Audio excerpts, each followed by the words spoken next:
புறப்படுவான். கொஞ்சம் களைப்பார இங்கே தங்கிடுவான். உறவோடு உரிமையும் கொண்டாடுவான். அவன் ஒருவருக்கும் சொல்லாமல் ஓடிடுவான்.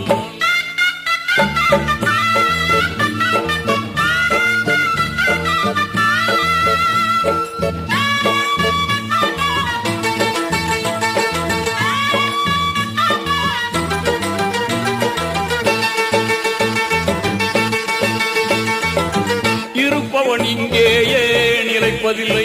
யாரும் இதை விட்டு போனவன் திரும்பவில்லை. மறுப்பவன் இதனை யாரும் இல்லை. மனதில் ஆசைகள் மட்டும் குறையவில்லை.